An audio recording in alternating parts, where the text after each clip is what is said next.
brand new. Yeah, I'm about to go in like a damn fool. I'm leaving your mans them in shambles. You know, light up the wax like a candle. I've been on fire, watch me heat up the track. I took the crown, I ain't giving it back. Unless you got L's on your wish list. Messing with me, you gon' big a statistic. Really, you think you'll get it back? That's silly. I'm about to run the game, no kidding. I'm way too cold, too chilly. Yeah, they ain't wanna hear me, yeah, now they gon' feel me. You did? Look at my team going way off. Now we running the game, they can't play y'all. We don't need an assist, now we counting up chips. I think it's time that they pay y'all. Let's go. And this is how we shoot drink videos here at Fridays. It's a rough gig, but someone's got to do it. It is a rough day. Hey, where the other drinks at? We got other drinks. Hold on. This one. For the ladies out there that think there's alcohol in it. I didn't touch it because there's no alcohol in it. This one, you know I didn't touch it, ladies and gentlemen. Tell them why I didn't touch it. There might be just a no alcohol. There's no alcohol. Ain't nobody got time for that.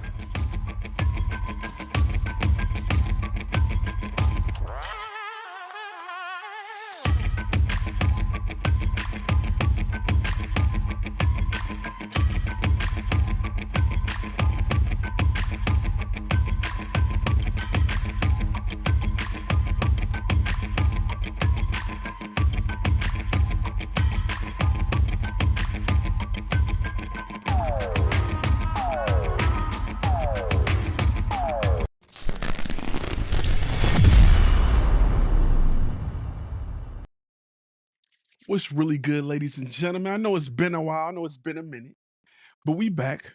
We're going to try to go live on YouTube a little bit more in 2024 because we got a good podcast called Content and Cash. So we're going to make sure we provide great content for that. But today, what we're doing is we're doing a follow-up video. If you've seen the AI Thai version of the follow-up video that talked about why professionals are starting to use templates more, we're going to talk about that a little bit.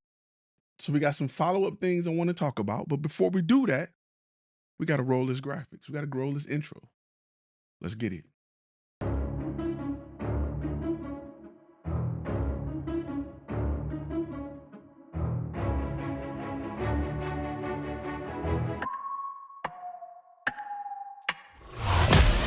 You're listening to Content and Cash, a FlashFilm Academy podcast. If you want to learn how to take pretty pictures, this is not the place. But if you're ready to make a living by learning the business behind the camera, buckle up, because it's time to turn passion into profit with your host, Ty Turner.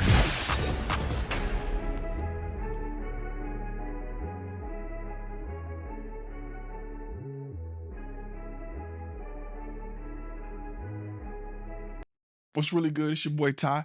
Again, if you're looking to grow all your having better pictures and all that, this ain't the place. All right. So we're going to cut straight to it. We're going to get straight to it real quick. All my gold members, after this, we're still doing our accountability meeting. And these videos will most likely be on Tuesdays around 1 o'clock, probably during the day. All right. Because we got people in different time zones, different parts of the world that would love to participate. So we're going to chop it up with them. But if you've seen that video, you understand the importance of not trying to be super creative with every client. If clients don't have the budget for creativity, then we kind of got to stay away from it. Plus, clients don't care like we think they do. Clients want results. Clients want things that help them achieve something. I tell people all the time when it comes to B2B and working with businesses, clients don't want video. They want the results of that video. They don't want to post on social media.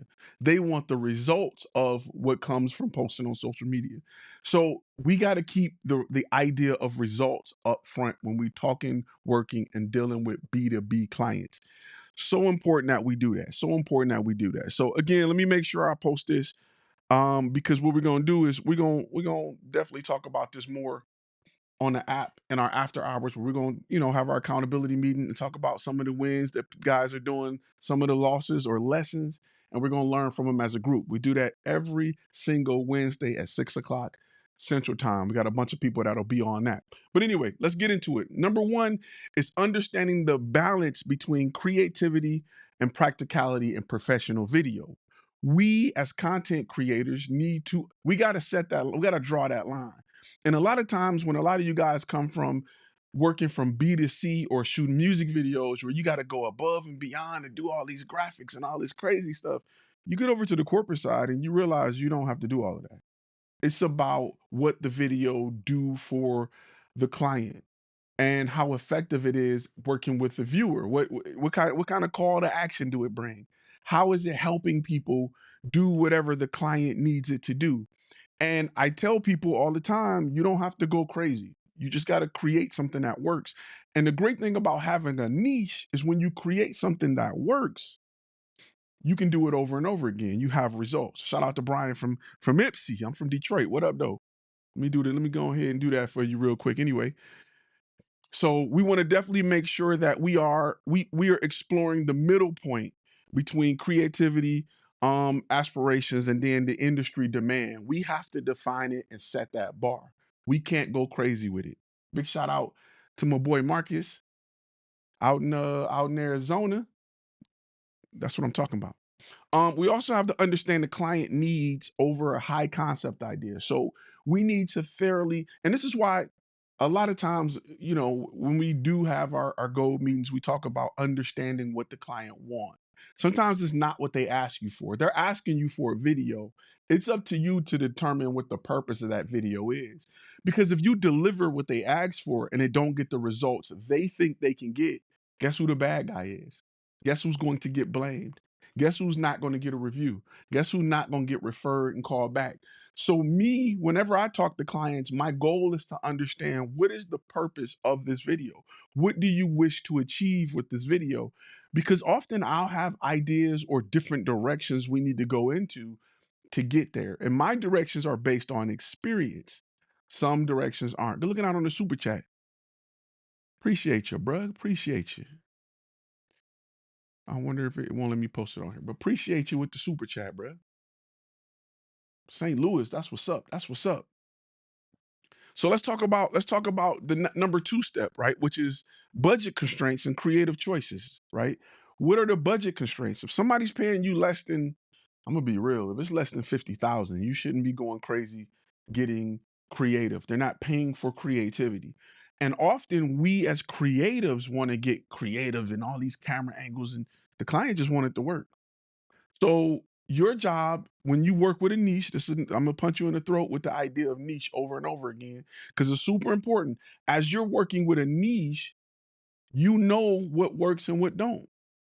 If you don't know, you need to get with your beta client and test it out and develop it. That way you can walk in front. Your doctor is not experimenting on you. He's only writing prescriptions and having you do things he know works. And he'll send you to a specialist to do things he don't know work. You got a foot problem, he's gonna send you to a foot specialist. Got a heart problem, you're going to a heart specialist. That heart specialist has a back pocket full of answers, full of solutions for your problems because all they see is heart problems. And they've seen it all before and they got a solution for everything. So you as a content creator that's working with businesses within your niche should be the same way. You should understand with this amount of budget, this is the results we're looking to produce. It's not about creativity. It's all about results. And you should be walking into that situation thinking of that. You also need case studies to navigate different budget constraints, right? So you can get clients to buy more when you can sit down in front of them and say, hey, client, I know that your budget is around $2,000, but let me show you the results we got with $10,000 compared to the results we got with $2,000. When it makes sense for a client is more likely to pull the trigger on it. Hey, I did tell you that we want 50 people in here walking through the door and not 6. So if you're saying this amount is what I need to get in that ballpark, let's do it. A lot of times we want more money from a client and we don't understand how to make the price go higher. We don't understand what they value. We just think more camera angles. I gave him more camera angles and a slider and a gimbal and a drone. He should be happy. He don't give a damn about all that. He don't know nothing about it. If he did, he would be flying his own damn drone and not hiring you to do it.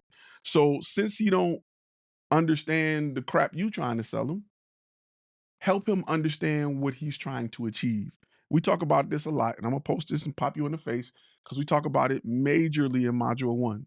Module 1 is about understanding your client and learning what they value. I don't have a one size fit all. I'm not gonna sit here and tell y'all to do X, Y, and Z. I wouldn't be honest with you. I'd be lying to you. So the goal is to understand your niche and then learn how to find out what they value so that you can build your business around it. People that go to McDonald's value a fast, cheap experience. They don't value a great tasting burger. They value consistency. So no matter what McDonald's I go to, the chicken nuggets are shaped the same. The cheeseburger look the same. The wrap in the paper, the Coca-Cola tastes just as good everywhere. They want it fast. I don't have a lot of time. I need to go through the drive-through. I need to go in. I got these kids in the back. They hungry. They value cheap, dollar menu, combo meals. I can get a lot for cheap, or at least that used to be the case. McDonald's understands those people value those three things over the taste of a burger because we all know a place that make better burgers than McDonald's. We don't know a place that sell more burgers than McDonald's. And I've used that example over and over again. It's gonna click. The next step is the evolution of the design template in modern production, right? And it's people want to stay away from it. They don't want to use templates. I use the hell out of templates, and you should too, because you don't have the money to be creating graphics from scratch unless it's in their budget.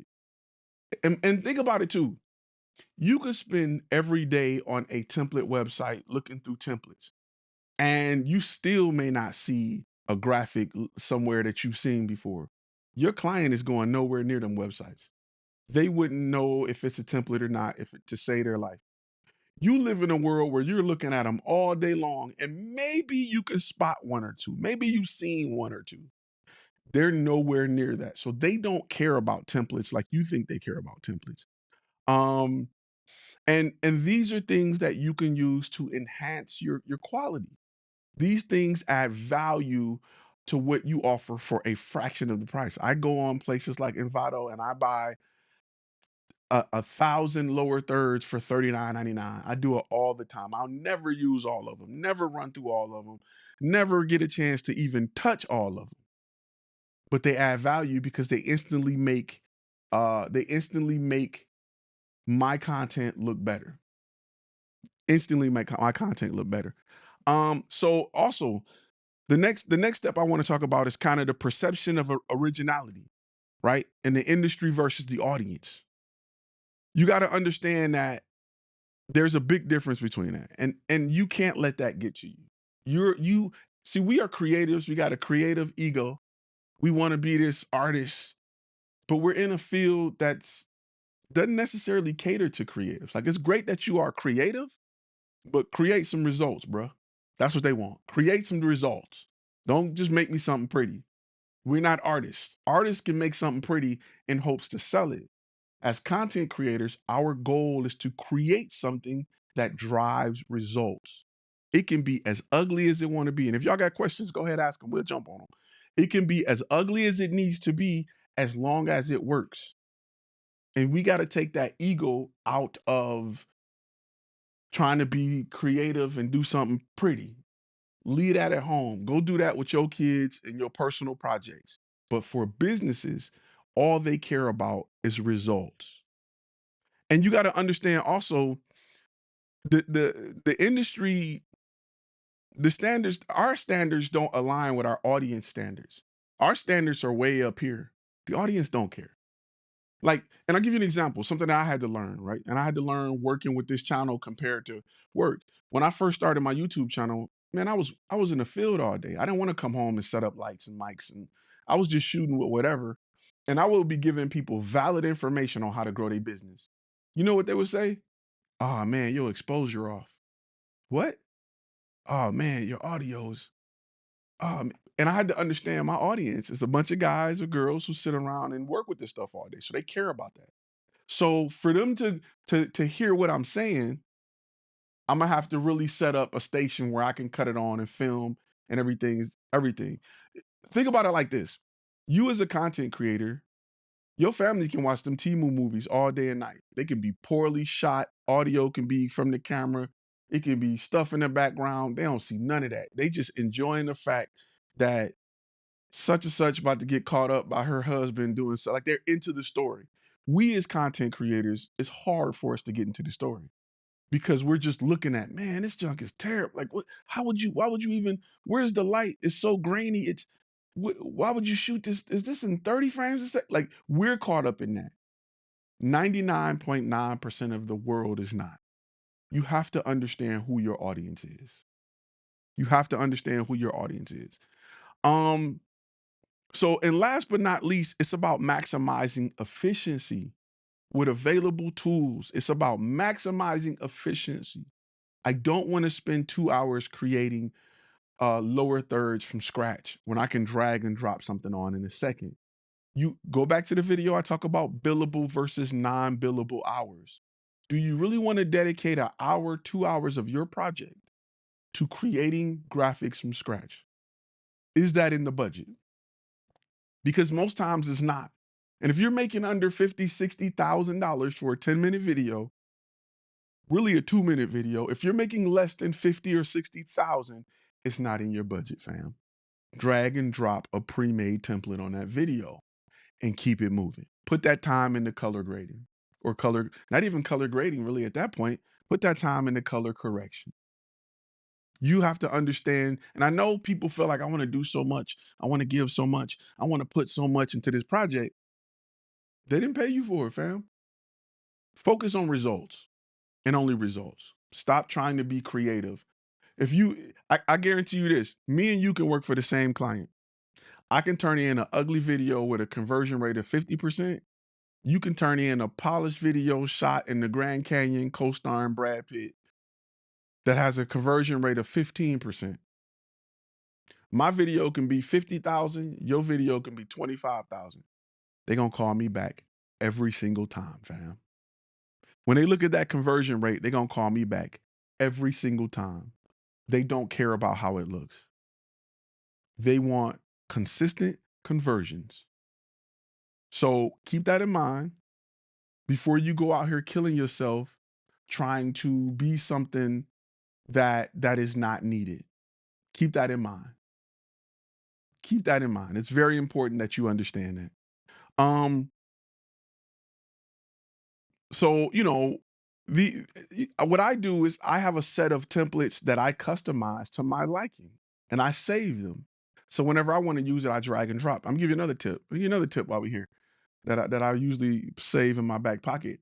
When I work with a client long term, I like to customize a certain amount of titles and transitions just for that client. So what I like to do is I like to get their brand guide or their style guide to understand their colors, their fonts, their placement, and I'll create about 10 different templates or I'll edit 10 different templates to match their brand guide. And I save it. So whenever I work with that client, their lower thirds for them and anybody else in the company is of that style. And I'm gonna tell you why I do it. One, it's efficient, it's fast, it's easy. That's cool, whatever.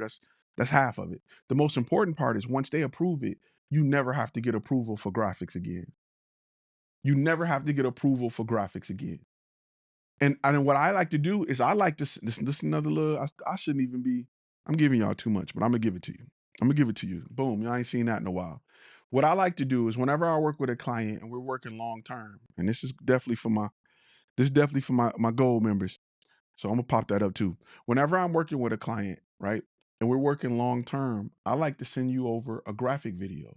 So it'll be a simple video with a picture of the client, and it'll show all of the graphics we plan to use with this client, right? So it'll be opening images or opening title pages, lower thirds, and any other graphic. Let's say, for instance, we have clients where we use infographics, right? I'll send a mock infographic. I will let the client approve the info, all the graphics before we send over a final edit. They get to approve all of the graphics before we send over a final edit. That way, I know once we start editing and we start slapping these graphics on, I will never get a revision over the type of graphics used. I'll also let the client pick for music or send them a sample of the music we plan on using. There you go. These are things that I do with my clients, especially when we're working long term. to make sure things are right. Now, I'm gonna give you another gym alert. I'm gonna give you a lot today. Since you tuned in, I'm gonna give you a lot today. I cannot tell you how many one-time clients this has turned into subscription clients. Because once we get everything set up, the idea of going somewhere else and starting over sucks. The idea of, man, I got to go to another company that don't have these graphics, that don't, even if they buy raw footage, they don't get my graphic pack. I keep my graphic pack. You only get my graphic pack when you work with me. That keeps them home. I cannot tell you how many one-off clients this has turned into, that this particular item has turned into lifetime clients. I cannot tell you how often that's happened because they love the graphic pack. And was it a simple pixel film studio, Envato, M graphics? It was, yeah, that's all it was. I just tweaked the colors and the font to make it mine, to make it match their brand. That was it. You know, like I blew a client away by having a lower third that had their picture in it. They were done. And it built up at the bottom, kind of like this. It was a wrap for them. It was a wrap. Didn't charge them extra for it. But when they seen it, they were like, what? That's crazy. Y'all put that much time into creating that? Absolutely. This is what we do for our clients. We understand the importance of quality graphics, even though it's all drag and drop templates. Let me give you another gym alert. I'm giving you a bunch today.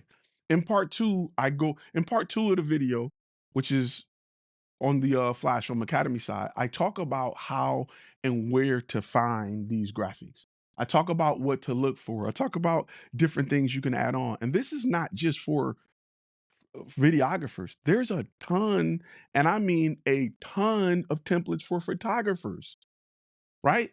There's a ton of Lightroom actions, not just LUTs, but Lightroom and Photoshop actions for photographers. In part two of that video on the FlashFilm Academy side, I even take you on websites and show you the ones that I like, and I give you an example of them. If you are a graphic artist and you're designing flyers, there's a ton of stuff.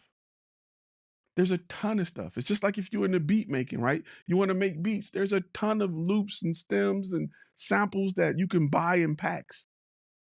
There's a ton of templates. Also, and I'm gonna give you a little more. I'm gonna give you a tidbit because I'm gonna leave the rest for the FlashFilm Academy side. If you want to make money, tons of places for you to make money selling your templates. It's not as hard as you think. People talk a lot about stock footage, but they don't talk about creating templates and the money you can bring in creating templates. Whole lot. So just something I want to put out there. Let me put that up there again. There you go. Sam T, let me see, a question popped up with Sam T is, Ty, I'm trying to niche down, but I have businesses contacting me for stuff outside my niche. Do I continue to work with these clients even though they're in different industries? Okay, so we talk about this a lot. We talk about this a lot in the member side, and I'm gonna tell you why. These are what we call layups. The short answer is continue to work with them if they pay bills. Your niche is not designed. Your niche is designed to choose your audience so you can go after them and they'll be attracted to you. These are called layups. You still do them. Why not? Don't turn the money down. We'll take it. If they can look at your website that has stuff on it about doctors, and a veterinarian can still look at all your website designed to go after doctors, and a veterinarian still can say, we want to work with you, I'm not going to tell you no. Let's go. If the price right, I'm there all night. But we got a term on the gold side where we kind of talk about that, and we kind of go over we kind of go over how to handle it. And think about it like this. When you go to Olive Garden, wherever you are, Olive Garden, for those who are not in America, Olive Garden is a restaurant that caters to Italian food. When you go to Olive Garden, if you look deep in their menu, they still got cheeseburgers. They still got chicken tenders. They still got things that's not Italian. Why? Because everybody who came to eat with the family may not want Italian. They may want chicken tenders. They may want a burger. The kids may want macaroni and cheese, whatever. That's not their niche. Should they stop selling it? Nah. It's a layup. It's a layup. Good question. Good question that popped in, and they talk about: do you think portraits, events is niche down enough? Absolutely not. Absolutely not. Talk about it here. You need to go 3 layers deep. Portraits for event? No, absolutely not. Because are you shooting award ceremonies? Are you shooting conferences? Like what in events are you shooting? There's a million different things in corporate events that you could be shooting. Are you shooting conventions? Are you shooting shows? There's a million different things. If I'm a company and I want to bring somebody in to do our award ceremony, is that the same person that shot our Halloween party? I may not be looking at the same. What if I'm a corporate event photographer, and I'm doing new store openings, and I'm doing new location launches, new product launches? Those are all corporate events. What says that and think about it. Pictures for each event, they want different results, right? Pictures for a corporate event for a new store opening, those pictures aren't designed to bring more people to the store. Those people are designed to maybe be internal communications to show everybody in the company how the new store in Oklahoma went. They may be designed to train other people. It's not, it needs to be way more niche. It needs to be way more niche than that. Even networking events. I've shot networking events that involve cooking. I've shot network events that involve bowling. I've shot networking events that involve shooting guns. So I've shot network events to do all kind of things. You got to definitely, there's a chapter in module 1. There's a chapter in module 1 that goes through the 3 steps that you need to check to choose a niche. And if you go through those 3 steps, and one of them is based on your location. So it's not a one size fit all. One of them is based on you doing the research in your location, because you may be setting yourself up in a niche that's not profitable if you don't understand what to look for in your area, if that makes sense. You may be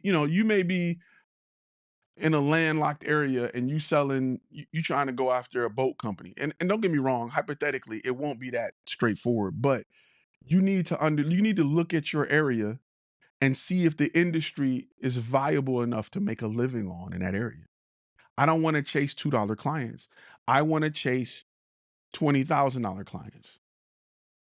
So last week in an accountability meeting, we were talking about why it's not a good idea to go after gym owners. They don't make the profits that you think. So I can't go after them for $20,000 videos. I can't go after barbers and beauty stylists for $3,000 videos. They're not going to spend $3,000 with me. The owner of the salon, because they're getting booth rent or suite rent from 50 people, may want to promote on that level. But if that's my niche, I got to understand that I need to make it off $800 videos. And if that's what you choose to do, fine. I'm not. I'm working with companies that sneeze at 50,000. Because guess what? It don't matter what I'm batting. I need 1-2 hits a month and I'm good. So and those are things you need to understand before you pick a niche. A niche is going to be 40% of, and these are things we talk about. A niche is usually 40% of what you like and 60% of what works. You have to make the determination, and you have to be disciplined enough to say, hey, do I just want to have fun? Or do I want to make enough money to pay for whatever fun how can I look at my skill set and find a way to make enough money to pay for my fun? As long as I got my camera in my hand and I'm working, I'm good, to be honest with you. It don't matter what's in front of the camera. I don't need to be entertained with what goes through my sensor. I could care less. I need to have enough money to go out and do, film, participate, travel to, be involved with whatever makes me happy. Paying my bills and providing for my kids makes me happy. I don't need to look through that lens and be happy and look at it. I don't need that. I don't need that. That's why I don't have a problem filming people talking all day because that puts me in a position where I can do what I want to do. Anyway, I still got this on the screen. Let's rip this up. Anyway, let's do this. We getting ready to wrap. I just wanted to jump on for a minute. We're probably going to do these on Tuesdays. We're going to probably definitely do these on Tuesdays. But I wanted to jump on here real quick just to chop it up with y'all and kind of go over the 5 extra additional follow-up points from the video we dropped. We're going to probably do this once a week. I will post them on my channel. Make sure you hit, of course, hit the subscribe button, but make sure that you get notified when we go live. It's probably going to be Tuesdays around 1-ish. Definitely Tuesdays around 1-ish. Everybody else, I'm going to ask y'all to do what I always ask y'all to do. Be inspired, be creative, but your damn show better be profitable. Stop using your day job to pay for your camera. If your first camera don't pay for your second camera, you did something wrong. You did something wrong. Sam, real quick, Sam asks, is there any recession-proof niches? Hell yeah. There are niches that do better in recession. There are niches that thrive in a recession. Everybody ain't hurting. In the war, everybody ain't hurting. Some people selling Band-Aids and bullets. They doing real good. During COVID, people who sold masks and hand sanitizer got richer than they ever got. So there are definitely some places where you can make money, and even in a perceived recession. Definitely. We talked a lot on this channel about what to do during those times. But anyway, y'all be safe. I'll see y'all in the next video. Stay thirsty, my friends.